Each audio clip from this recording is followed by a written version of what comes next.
Hey, Derek Hart here, and I want to introduce you to the perfect companion to defensiveness, and that is criticism.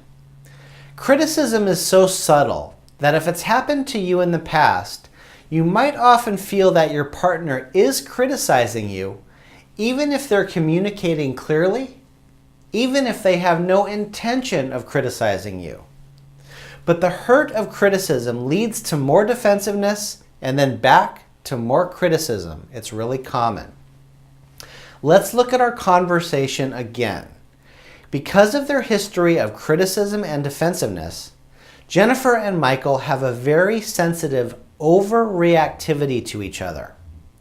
Michael criticizes Jennifer's memory about the road he takes to drive home from work. Then he criticizes her choice to worry. Then Jennifer criticizes Michael for his lack of presence and sensitivity. And she criticizes him for always doing something wrong, and then saying he incorrectly said she was worried when what she said was that she had fear.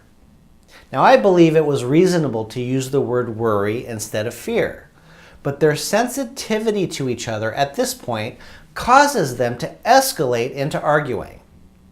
They have become what I call allergic to criticism.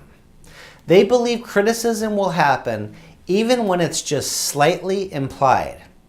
Essentially, they're both almost always expecting criticism to happen and looking constantly for evidence that proves their partner is out to hurt them.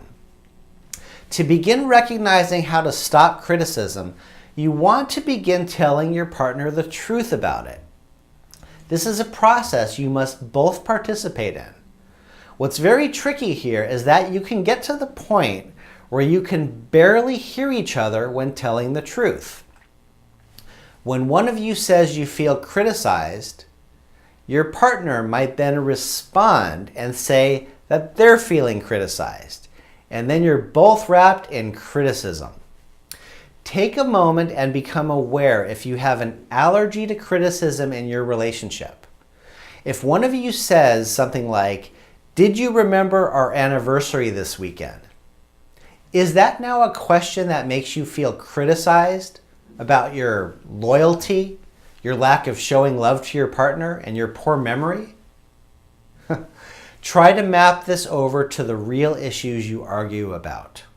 I'm going to move now into the antidote for all defensiveness and the antidote for all criticism, and that is vulnerability.